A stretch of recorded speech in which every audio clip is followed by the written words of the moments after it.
Hello भाई मु विश्वनाथ समस्त को विश्वनाथ मैथ्स को स्वागत करुछि। जून 24 तारिख रे तुमरो कंबाइंड रिक्रूटमेंट एग्जामिनेशन 1 और कंबाइंड रिक्रूटमेंट एग्जामिनेशन 2 2025 रो नोटिफिकेशन शॉर्ट नोटिफिकेशन आस्थिला जे आरआई एआरआई ओमिन एसएफएस आईसीडीएस बीए डबल एवं जूनियर असिस्टेंट रो अप्लाई 29 तारिख रु चलिबो डिसेंबर 29 रु एवं फॉरेस्टर फॉरेस्ट गार्ड और एक्साइज कांस्टेबल रो अप्लाई 30 डिसेंबर रु चलिबो। ओके किंतु सेटा रिस्केड्यूल करा जायछि डेट चेंज हो जाइछि तुमरो ऑनलाइन रजिस्ट्रेशन बा री रजिस्ट्रेशन बा अप्लाई तुमरो चलिबो 7 जनवरी 2026 रु अर्थात कंबाइंड रिक्रूटमेंट एग्जामिनेशन 2025 1 और कंबाइंड रिक्रूटमेंट एग्जामिनेशन 2025 2 दुईटांगर अप्लाई चलिबो तुमरो 7 जनवरी रु 2026। ओके तेणु आउ गोटे जिनस मु कहବାକୁ चाहिबी जो पिला माने देखो यहाँ पर गोटे इंपोर्टेंट जिनस तो मु कहबी। ओके जो पिला माने ओडिशा पुलिस पई वेट करथिले तुम देखुथुवा वर्तमान समय रे ओडिशा पुलिस जदि हम सर्च करूचे ताल देखो वर्तमान साइड जाम अछि। ओके साइड फिटुनी एवं ओ ट्रिपल सी जेतेबे तुमे सर्च करथुवा देखिबो बहुत दिन होला आसु नथिला एडी सेमिति माने अलग प्रकार टिके नाउ कोडिंग भलिया लिखाई के आस्तला। ओके एवं तापरे वर्तमान देखो पूरा परफेक्टली एबे देखा जाउछि कारण एटाको साइट रे काम चलथिला एवं साइट अंडर मेंटेनेंस थिला। ठीक अछि मेंटेनेंस थिला तापरे संध्या बेले को से पूरा नोटिस बोर्ड रे पूरा दे दिला जे तार जो वेबसाइट रे नोटिस बोर्ड देखि परथो एठरे लिखा हला जे 7 जनवरी 2026 रो अप्लाई चलिबो एबे आ अप्लाई हबनी सेटा रिस्केड्यूल करा गला। ओके कारण समस्त अपेक्षा करथिले जे 29 तारिख रे आसीबो बोली आरआई अमिनो नोटिफिकेशन निश्चित भाबरे 29 रे आसीबो रे आ फॉरेस्टर फॉरेस्ट गार्ड हकर एक्साइज कांस्टेबल नोटिफिकेशन आसीबो रे 30 तारिख रे। ओके बा 29 तारिख रे दुईटा नोटिफिकेशन एकाथरे दे देबो बोली समस्त वेट करथिले किंतु सेटा केबे नोटिफिकेशन आसीबो सेटा किसी एठी देइनी किंतु 7 जनवरी 2026 रो अप्लाई हो बोली एठा दे देछि। ओके आउ जिनस देखो सेमिति जेतु साइड जाम थिला एबे वर्तमान समय रे मु तुमको कहिथिली जे आ डिस्ट्रिक्ट पुलिस पई जो पिला माने वेट करछंती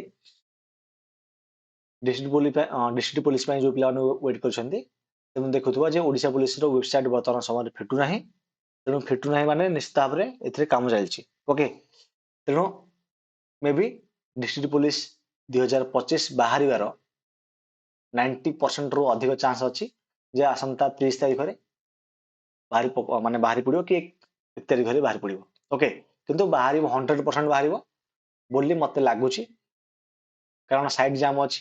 ओके साइड जाम होय केतेबेले ना जेतेबेले कोनोसी नोटिफिकेशन आसीबार थिबो तेतेबेले साइट मेंटेनेंस काम चल थाए बा साइट रे काम चल थाए जो माने वेबसाइट विषय जानि थिबो से माने ए जिनसटा रिलेट करि परथुबो ସେଥିପାଇଁ ଟିକେ ନାକୁ 100% ତ କହିପାରିବାନି 99% ବା 90% ଆମେ କହିବା। ଓକେ 100% କହିବାଟା ଆମର ଭୁଲ ହବ କାରଣ ଯଦି ନ ଆସିବ ତ ମତେ ହିଁ କହିବ ଯେ ସାର୍ ଆପଣ କହୁଥିଲେ 100% ଆସିବ କିନ୍ତୁ ଆସିଲାନି ତେଣୁ ଚାନ୍ସ ଅଛି ଆସିବାର ଯଦି ଆସିବ ମୁଁ ତୁମକୁ ଅପଡେଟ୍ କରିଦେବି କାରଣ ମତେ କାଲି ଟାଇମ୍ ନ ହେଇପାରେ ଯଦି କାଲି ଦିନ ବେଳେ ଆସିବ ହରି ଯଦି ମୁଁ ଅପଡେଟ୍ ଦେଇ ନ ପାରିଲେ ତାହେଲେ ନିଶ୍ଚିତ ଭାବରେ ଚେଷ୍ଟା କରିବି ଯଦି ରାତିରେ ମୁଁ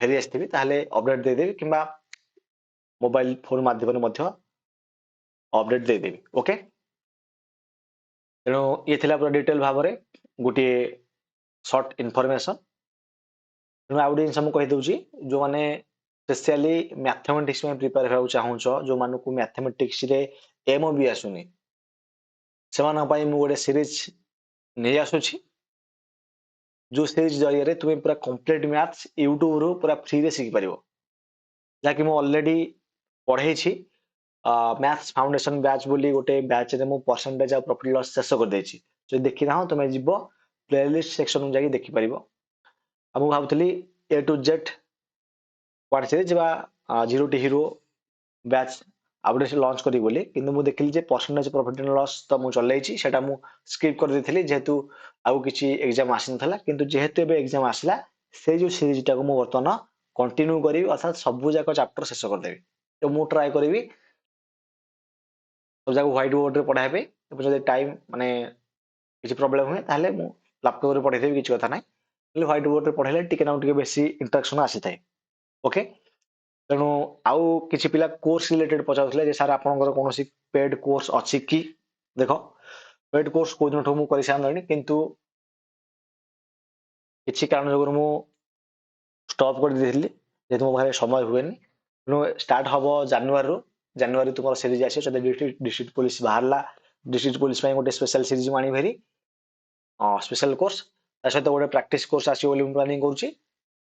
ତା ସହିତ ଗୋଟେ କମ୍ପ୍ଲିଟ୍ ବ୍ୟାଚ୍, ଓକେ, ନହେଲେ ଗୋଟେ କମ୍ପ୍ଲିଟ୍ ବ୍ୟାଚ୍ ଟୋଟାଲ ଆଣିବି ଯୋଉଥିରେ ତୁମେ ପୁରା ସବୁ ଏକ୍ସାମ ପାଇଁ ପ୍ରିପେୟାର ହେଇପାରିବ। ଏବଂ ଡିଷ୍ଟ୍ରିକ୍ଟ ପୋଲିସ ପାଇଁ ଏଥିପାଇଁ ଗୋଟେ ସ୍ପେଶାଲ ବ୍ୟାଚ୍ ଆଣିବାକୁ ମୁଁ କହୁଛି, କାରଣ ସେଇ ଡିଷ୍ଟ୍ରିକ୍ଟ ପୋଲିସ ଯୋଉ ବାହାରିବ ସେ ସଡନ 3 ମାସ ଭିତରେ ପୁରା କାମ ଶେଷ କରିଦିଏ। ଓକେ, ସେଥିପାଇଁ ସ୍ପେଶାଲ ସିରିଜ ଆଣିବା ପାଇଁ ଭାବୁଛି, କାରଣ ପିଲାମାନଙ୍କର ଡିମାଣ୍ଡ ରହୁଛି, ବହୁତ ପିଲାମାନେ ଉପକୃତ ହେଇପାରିବେ। ଓକେ, ତେଣୁ ଦେଖିବା, ମୁଁ ଚେଷ୍ଟା କରୁଛି, ଯଦି ହବ ନିଶ୍ଚିତ ଭାବରେ ତୁମମାନଙ୍କର ହେଲ୍ପ କରିବି। ଓକେ, ଆଉ ଯଦି କୌଣସି କ୍ୱେରି ରହିଛି, ଡାଉଟ୍ ରହିଛି, ତାହେଲେ ତୁମେ ମୋତେ କମେଣ୍ଟ ବକ୍ସରେ ପଚାରି ପାରିବ। ରହୁଛି, ଧନ୍ୟବାଦ।